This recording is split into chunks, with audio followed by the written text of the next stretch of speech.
नमस्कार। आओ सुनाओ में आपका स्वागत है। आज की कहानी है शराबी बेटा। आंगन के कोने में रखे मिट्टी के घड़े के पास बैठा राम सिंह एकटक दरवाजे की तरफ देखे जा रहा था। आंखें पथराई हुई थी, होठों पर नाम भी नहीं था और दिल जैसे बीती रात की आग में जल चुका हो। बगल में कमली थी, उसकी पत्नी। चेहरे पर झुर्रियां, आंखों में नमी और माथे पर वही चिंता की रेखाएं जो पिछले 4 सालों से गहरी होती जा रही थी। वो धीरे से बोली, कुछ खा लो रामू के बापू, रात से पेट में कुछ नहीं गया है। राम सिंह ने गर्दन घुमाकर उसे देखा पर कुछ नहीं कहा। वो जानता था कि उसका बेटा फिर रात भर घर नहीं लौटा, और अगर लौटा भी तो या तो होश में नहीं होगा या किसी को गाली देता मिलेगा। कमली ने कांपते हाथों से एक पुरानी थाली में 2 सूखी रोटियां रखी और कहा, मैं जानती हूं तुम नाराज हो, लेकिन अब क्या करें, यही औलाद है हमारी। राम सिंह की आंखें भर आई पर आंसू नहीं टपके। उसके आंसू जैसे सूख चुके थे। अब वो एक ईमानदार मजदूर था जिसने कभी एक पैसे की चोरी नहीं की थी, लेकिन उसका बेटा राजू उसे हर रोज शर्मिंदा करता जा रहा था। राजू पहले ऐसा नहीं था। बचपन में वो बड़ा होनहार था, मोहल्ले की पढ़ाई में अव्वल, क्रिकेट में बेहतरीन और मां बाप की आंखों का तारा। लेकिन जवानी की दहलीज पर कदम रखते ही उसने दोस्तों के बहकावे में आकर शराब छू ली और फिर वो लत बन गई। शुरुआत में तो राम सिंह और कमली ने बहुत समझाया, कभी प्यार से, कभी डांट के, कभी चुप रहकर, पर धीरे धीरे राजू की लत गहराती गई। वो काम पर नहीं जाता, घर में पैसे मांगता, न मिलने पर बर्तन तोड़ता, मां को धक्का देता और कभी कभी तो बाप को गालियां तक दे देता। एक शाम कमली ने अपने सोने की बालियां निकाल कर रख दी। राम सिंह ने देखा और कहा, ये क्यों? कमली बोली, राजू ने कहा है कि शराब के पैसे नहीं मिले तो किसी का गला काट देगा। जान है तो जेवर फिर बना लेंगे। राम सिंह ने वो बालियां उठाई और दरवाजे के बाहर जाकर जोर से जमीन पर पटकी। नहीं चाहिए ऐसी औलाद के लिए ये कुर्बानियां, उसे खुद समझना होगा। उस रात राजू घर नहीं लौटा। अगले दिन मोहल्ले में खबर फैल गई कि राजू ने अपने चाचा के घर से पैसे चुरा लिए। चाचा, जो हमेशा राजू को बेटा समझते थे, उन्होंने दरवाजा बंद कर लिया और गुस्से में बोले, अब से ये घर उसका नहीं। राम सिंह की छाती पर जैसे किसी ने पत्थर रख दिया हो। गांव वाले ताने मारने लगे, बेटा शराबी निकला, मां बाप तो भले थे। कमली चुप रहती, बस हर रोज मंदिर जाती और भगवान से कहती, हे ठाकुर, मेरा बेटा लौट आए, जैसा भी हो जिंदा तो हो। धीरे धीरे घर में राशन खत्म होने लगा। राम सिंह की कमर जवाब देने लगी थी और कमली की आंखों का पानी हर दिन बढ़ता जा रहा था। एक रात जब बिजली नहीं थी और पूरा गांव अंधेरे में डूबा हुआ था, राजू दरवाजा पीटता हुआ लौटा। दरवाजा खोला गया तो सामने खड़ा था एक बदहवास, गंदा, नशे में चूर लड़का। वो था राजू। कमली चीख उठी, क्या हाल बना लिया खुद का बेटा? राजू लड़खड़ाता हुआ अंदर आया, मां से पैसे मांगे और न मिलने पर राम सिंह को धक्का दे दिया। राम सिंह जमीन पर गिरा, सिर दीवार से टकराया और वही बेहोश हो गया। कमली ने चीखते हुए राजू को धक्का दिया, निकल जा यहां से, ये तेरा घर नहीं रहा। राजू लड़खड़ाता हुआ चला गया और कमली ने रोते रोते राम सिंह के सिर पर पानी डाला। अस्पताल ले जाने की औकात नहीं थी। गांव के वैद्य को बुलाया गया। उसने सिर हिलाया और बोला, अंदर से बहुत चोट है, उम्र भी ज्यादा है, दुआ करो। लेकिन दुआ काम नहीं आई। सुबह तक राम सिंह की सांसें थम चुकी थी। कमली अब अकेली थी, बिल्कुल अकेली। राम सिंह की अर्थी जब घर से उठी तो कमली की चीखें आसमान चीर रही थी। मोहल्ले वाले इकट्ठा थे, पर हर आंख में अफसोस से ज्यादा सवाल थे। ऐसी मौत? बेटे नहीं मार डाला क्या? राजू नहीं आया, न तो अंतिम दर्शन के लिए, न किसी पछतावे के लिए। शायद उसे खबर भी नहीं थी, या थी, पर उसके लिए शराब ज्यादा जरूरी थी। कमली ने अकेले अपने पति की चिता को अग्नि दी। उसके कांपते हाथों ने जब लकड़ियों को छुआ तो मानो उसकी आत्मा जल गई हो। सब कुछ खत्म हो चुका था, सपने, भरोसे, रिश्ते और जीवन की वजह। वो लौट कर आई तो आंगन सुना था। कोने में पड़ी पुरानी चप्पलें भी अब उसे ताने देने लगी थी। घर में कोई नहीं था, सिर्फ दीवारें थी जो हर वक्त चीखती थी। रात को भूख लगी तो बर्तन खाली थे, चूल्हे में लकड़ी नहीं, पेट में दम नहीं। कमली ने टूटी खाट पर लेटते हुए आसमान की तरफ देखा और बोली, हे भगवान, अब क्या बाकी रखा है? उसी रात नशे में धुत राजू किसी गली में पड़ा मिला। किसी अनजान ने पुलिस को फोन कर दिया। उन्होंने उसे अस्पताल पहुंचाया। डॉक्टर ने पूछा, परिवार का कोई है? राजू ने आंखें खोली, होठ कांपे, मां। अगले दिन जब कमली को यह खबर मिली तो वो भागते भागते अस्पताल पहुंची। राजू बिस्तर पर पड़ा था, गंदा, कमजोर और अंदर से बिल्कुल खोखला। कमली का दिल फिर भीमा था। उसने आंचल से बेटे का मुंह पोंछा और पास बैठ गई। राजू ने आंखें खोली, बाबा। कमली की आंखों से झरझर आंसू बहने लगे। तू आया होता तो देख पाता, तेरे बाबा तुझे बुलाते रहे। राजू चुप था। बहुत देर तक कोई शब्द नहीं निकले। फिर फुसफुसाते हुए बोला, माफ कर दे मां, मुझसे गलती हो गई। कमली का दिल चीर गया। उसने कांपते हाथों से बेटे का हाथ थामा। गलती नहीं बेटा, तूने गुनाह किया है, पर फिर भी मैं तेरी मां हूं।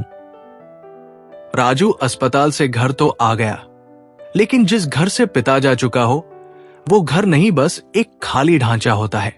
कमली अब बर्तन मांजने का काम करने लगी और राजू, उसने एक दिन काम ढूंढने की कोशिश की, पर उसकी आंखें और हालत बता देती थी कि वो कितना गिर चुका है। किसी ने उसे काम नहीं दिया। भूख फिर सिर उठाने लगी। घर में खाने को नहीं, तन पर कपड़े फटे और दिल में पछतावा भरा पड़ा था। लेकिन आदतें जल्दी नहीं जाती। एक रात राजू की आंखें फटी फटी सी रही। उसे फिर शराब की तलब लगी। मां गहरी नींद में थी, थकी हुई, टूटी हुई। राजू उठा, अलमारी के कोने में रखे उसके पुराने मंगलसूत्र को देखा और कुछ पल सोचा। फिर वो चुपचाप उसे उठाकर बाहर निकल गया। उसने वो मंगलसूत्र बेच दिया और शराब ले आया। घर लौटा तो कमली जाग चुकी थी। उसकी आंखें जैसे सब कुछ कह रही थी। उसने कुछ नहीं कहा, सिर्फ दीवार की तरफ मुंह कर लिया। राजू भी चुप रहा, लेकिन उसकी आत्मा कांप उठी। अगले दिन कमली बुखार में तप रही थी और पास दवा के पैसे नहीं थे। राजू उस दिन पहली बार बाहर निकला, लेकिन शराब के लिए नहीं। उसने रिक्शा खींचने की कोशिश की, पर शरीर ने साथ नहीं दिया। बुखार की तरह गरीबी और पाप का बोझ अब उसके ऊपर भी चढ़ने लगा था। 3 दिन बाद राजू फिर बेहोश हुआ। इस बार रास्ते में नहीं, अपने ही आंगन में। कमली ने उसे गोद में लिया। बेटा। राजू, आंख खोल। पर इस बार राजू की आंखें नहीं खुली। उसके होंठों पर खून था और हाथों में जलन के निशान। डॉक्टर ने कहा, लीवर पूरी तरह खराब हो चुका है, ज्यादा समय नहीं है। कमली ने डॉक्टर की तरफ देखा तो कुछ नहीं हो सकता। डॉक्टर ने चुपचाप सिर हिला दिया। कमली ने उस रात बेटे के सिरहाने बैठकर आखिरी बार लोरी गाई। राजू ने कांपते होठों से कहा, मां, माफ कर देना। कमली की आंखों से आंसू नहीं गिरे। अब उसमें रोने की ताकत नहीं बची थी। अब उस घर में सिर्फ 2 चीजें बची थी, सन्नाटा और भूख। कमली सुबह किसी के घर झाड़ू पोंछा कर आती और शाम को कोने में बैठकर रोटियों के टुकड़े गिनती। राजू अब नशे के लिए घर के बर्तन बेच चुका था। बाप की पुरानी घड़ी, दीवार की घंटी, यहां तक कि भगवान की मूर्ति तक उठा ले गया था। मोहल्ले वाले उसे पागल, आवारा, कमीना तक कहने लगे थे। कमली को किसी की बात से फर्क नहीं पड़ता था, क्योंकि वो अब तक हर गाली सुन चुकी थी, बेटे से भी, दुनिया से भी। एक दिन जब घर में खाने को कुछ भी नहीं था, कमली ने एक बिस्किट का बचा हुआ टुकड़ा राजू की तरफ बढ़ाया तो उसने उसे जमीन पर फेंक दिया और बोला, इस कुत्तों वाला खाना मत दिया कर मां। कमली ने कुछ नहीं कहा, बस दीवार की तरफ पीठ कर ली। शायद उसे खुद से भी घिन आने लगी थी। जिस बेटे के लिए सब सहा, आज वही उसे भूखा रखता, मारता, अपमानित करता, और फिर भी हर सुबह भगवान से बस यही दुआ करती, हे भोलेनाथ, मेरा बेटा ठीक हो जाए। लेकिन वो ठीक नहीं हुआ। शराब अब उसकी जान खा रही थी, लेकिन फिर भी वो मां से जिद करता, 2 पैग लाकर दे दे, नहीं तो मैं मर जाऊंगा। कमली के पास देने को कुछ नहीं था, वो खुद भूखी थी।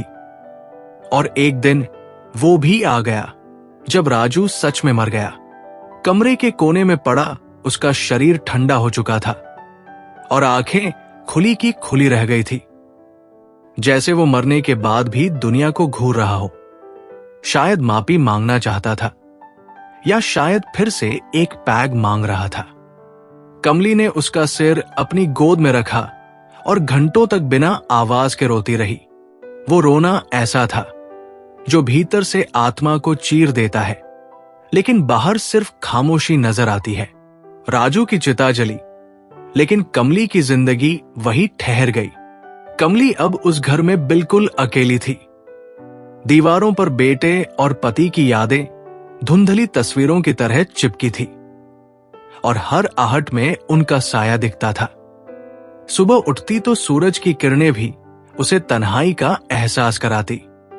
चूल्हा ठंडा पड़ा रहता और खाली बर्तन उसकी भूख का मजाक उड़ाते।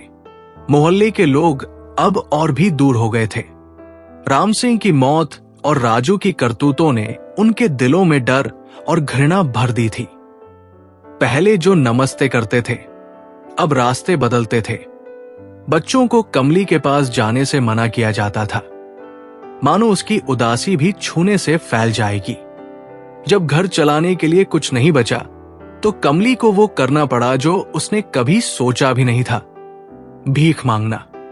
अपनी इज्जत बचाने के लिए वो रात के अंधेरे में निकलती, 2 वक्त की रोटी के लिए हाथ फैलाती। हर कौर गले से नीचे उतरते वक्त उसकी आत्मा कराह उठती। वो रिश्तेदार जिनके यहां से राजू ने कभी चोरी की थी, अब उसे देखते ही दरवाजे बंद कर लेते। उनकी आंखों में गुस्सा और तिरस्कार साफ दिखता था। कमली गिड़गिड़ाती, पर उनका दिल नहीं पिघलता। उसे अपनी गलती की सजा अकेले ही भुगतनी थी। दिन भर के काम के बाद जब वो घर लौटती, तो हर कोने में राजू की यादें बिखरी होती। उसकी पुरानी फटी हुई कमीज, स्कूल की धूल भरी किताबें, दीवार पर उसके हाथों के धुंधले निशान, सब कुछ उसे कचोटता। कभी कभी वो उन निशानों को छूती और घंटों तक रोती रहती। उस अंधेरी जिंदगी में एक छोटी सी उम्मीद की किरण तब दिखी, जब उसे एक बुजुर्ग रिक्शा वाला मिला। वो रोज कमली को थोड़ा दूध और बची हुई रोटी दे जाता। कहता, बहन जी, भगवान हर किसी को किसी न किसी के हाथ भेजता है, हिम्मत मत हारो। उसके शब्दों में करुणा थी, जो कमली के सूखे हुए दिल को थोड़ी नमी दे जाती थी। लेकिन भीतर ही भीतर कमली टूट रही थी। वो खुद से सवाल करती, क्या मेरी परवरिश गलत थी? कहाँ चूक गई मैं? क्या मैं और लड़ सकती थी? जवाब में सिर्फ सन्नाटा मिलता, जो उसकी तन्हाई को और गहरा कर देता। उस रात कमली को तेज बुखार चढ़ा। शरीर आग की तरह तप रहा था और हर सांस मुश्किल से आ रही थी। घर में एक पैसा नहीं था कि वो दवा ला सके। उसने टूटी खाट पर पड़े पड़े आसमान की तरफ देखा। तारे धुंधले दिख रहे थे, मानो उसकी आंखों की रोशनी भी जा रही हो। तभी उसे याद आया राजू का वो पुराना स्वेटर जिसे उसने कभी पहना था। उसकी जेब में शायद कुछ पैसे हों। कमली कमजोरी से उठकर स्वेटर तक पहुंची और उसकी जेब टटोली। एक फटा हुआ 5 का नोट मिला। यह राजू की आखिरी निशानी थी और अब यही उसकी जिंदगी बचाने का सहारा था। कमली लड़खड़ाते कदमों से बाहर निकली। रात गहरी थी और सड़कें सुनसान। हर आहट पर उसे डर लगता, पर बेटे की याद उसे आगे बढ़ने की हिम्मत देती रही। क्या कमली उस 5 के नोट से अपनी जान बचा पाएगी? क्या समाज की बेरुखी और गरीबी के अंधेरे से वो कभी बाहर निकल पाएगी? ये सवाल अब उसकी बची हुई जिंदगी का पीछा कर रहे थे। कमली उस 5 रुपए के नोट को अपनी मुट्ठी में कसकर पकड़े हुए रात की सुनसान सड़कों पर भटक रही थी। बुखार उसके शरीर को तोड़ रहा था। हर सांस एक बोझ लग रही थी, लेकिन बेटे की आखिरी निशानी उसे आगे बढ़ने की हिम्मत दे रही थी। वो जानती थी कि यह रकम नाकाफी है, पर उम्मीद की एक धुंधली किरण उसके मन में टिमटिमा रही थी। लड़खड़ाते कदमों से वो उस एकमात्र दवाखाने तक पहुंची जो देर रात तक खुला रहता था। दुकानदार एक बूढ़ा और दयालु व्यक्ति था। कमली ने कांपते हाथों से नोट आगे बढ़ाया और अपनी हालत बताई। दुकानदार ने उसकी हालत देखकर गहरी सांस ली। 5 रुपए में तो शायद एक गोली भी नहीं आती, पर उस बूढ़ी मां की आंखों में डेस्परेशन देखकर उसका दिल पिघल गया। उसने कमली को बुखार की कुछ गोलियां दे दी। दवा खाकर कमली थोड़ी देर के लिए शांत होकर एक बेंच पर बैठ गई। रात और गहरी हो चली थी और शहर की भागदौड़ थम गई थी। उसे राजू याद आ रहा था, उसका बचपन, उसकी शरारतें और फिर वो अंधेरा जिसने उसे जकड़ लिया था। क्या वो सब उसकी परवरिश की गलती थी? क्या वो उसे बचा नहीं सकती थी? ये सवाल उसके मन में बार बार उठ रहे थे। सुबह हुई तो कमली में थोड़ी जान आई थी। बुखार कुछ कम हुआ था, पर कमजोरी अब भी हावी थी। उसे अब अपने पेट की चिंता थी। 2 दिन से उसने कुछ नहीं खाया था। लाचारी और भूख ने उसे फिर से उसी मोड़ पर ला खड़ा किया, जहां उसे अपनी इज्जत बेचकर 2 वक्त की रोटी का इंतजाम करना पड़ता था। वो धीरे धीरे उठकर उस बस्ती की ओर चल पड़ी जहां उसे बर्तन धोने का काम मिलता था। लोगों की गंदी बातें, उनकी तिरस्कार भरी निगाहें अब उसकी आदत बन चुकी थी। वो चुपचाप अपना काम करती और शाम को कुछ अनाज या बचे हुए पैसे लेकर लौट आती। एक दिन काम करते वक्त उसकी तबीयत अचानक बिगड़ गई। चक्कर आने लगे और आंखों के सामने अंधेरा छा गया। वो वहीं गिर पड़ी। बस्ती के लोगों ने उसे उठाया और बाहर बरामदे में लिटा दिया। किसी ने उसे पानी पिलाया, पर सब अपनी अपनी परेशानियों में घिरे थे। किसी के पास उसकी देखभाल करने का वक्त नहीं था। कमली घंटों तक वही बेसुध पड़ी रही। सूरज ढल गया और अंधेरा बढ़ने लगा।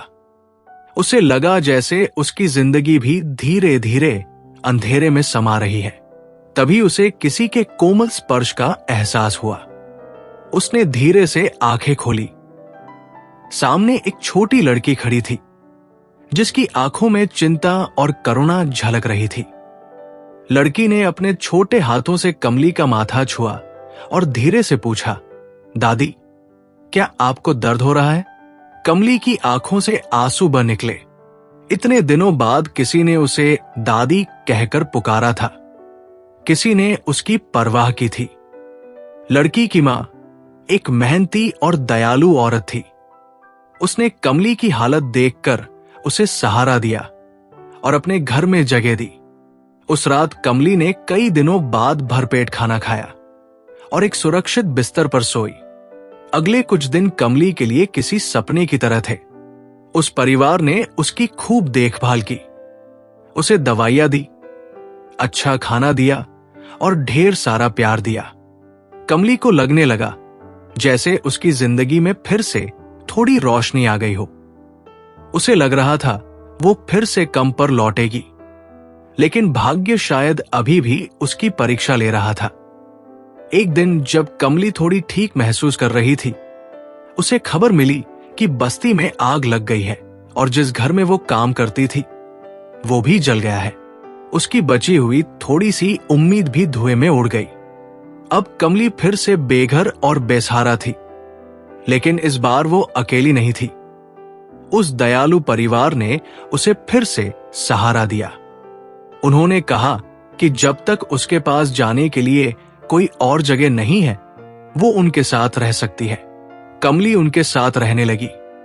उसने घर के छोटे मोटे कामों में मदद करना शुरू कर दिया और धीरे धीरे उस परिवार का हिस्सा बन गई। उसे अपनी खोई हुई ममता उस छोटी लड़की में दिखने लगी थी और उस परिवार के प्यार ने उसके सूखे हुए दिल को फिर से हरा कर दिया था। एक दिन कमली अकेले बैठे बार बार राजू का नाम लेकर बात कर रही थी और उसके आंखों से आंसू निकल रहे थे। तभी उस छोटी लड़की ने आकर उसका हाथ पकड़ा और कहा, दादी, आप क्यों रो रही हैं? आप किस राजू से बात कर रही है? वो कौन है? क्या आपको राजू भैया याद आ रहे हैं? कमली ने लड़की को गले लगा लिया और फूट फूट कर रो पड़ी। उस दिन उसने उस बच्ची को राजू के बारे में सब कुछ बताया, अपना दर्द बांटा और अपने दिल का बोझ हल्का किया। लड़की ने कमली की बातें ध्यान से सुनी और फिर धीरे से कहा, दादी, राजू भैया अब जहां भी होंगे वो भी आपकी याद में रो रहे होंगे, इसलिए आपको रोना नहीं चाहिए। लड़की की बातों ने कमली के दिल पर गहरा असर किया। उसे लगा जैसे राजू ही उससे ये कह रहा हो। उसने अपनी आंखों के आंसू पोंछे और एक गहरी सांस ली। उस दिन कमली ने फैसला किया कि वो अब अपनी बची हुई जिंदगी को दुख और पछतावे में नहीं बिताएगी। वो उस परिवार के साथ रहेगी जिन्होंने उसे सहारा दिया, उस बच्ची को प्यार देगी जिसने उसे दादी कहकर पुकारा और अपनी आखिरी सांस तक उम्मीद का दामन नहीं छोड़ेगी। कमली जानती थी कि उसकी जिंदगी में अंधेरा बहुत गहरा था, लेकिन उस अंधेरे में भी उसे प्यार और करुणा की एक छोटी सी रोशनी मिल गई थी और शायद यही रोशनी उसे उस अंधेरे से बाहर निकालने के लिए काफी थी। उसकी कहानी एक दुखद अंत के साथ शुरू हुई थी, लेकिन अब वो एक नए मोड़ पर खड़ी थी जहां शायद उसे थोड़ी शांति और खुशी मिल सके। उसकी आंखों में अब आंसू नहीं, बल्कि एक दृढ़ संकल्प था, जीने का, उम्मीद करने का और प्यार बांटने का।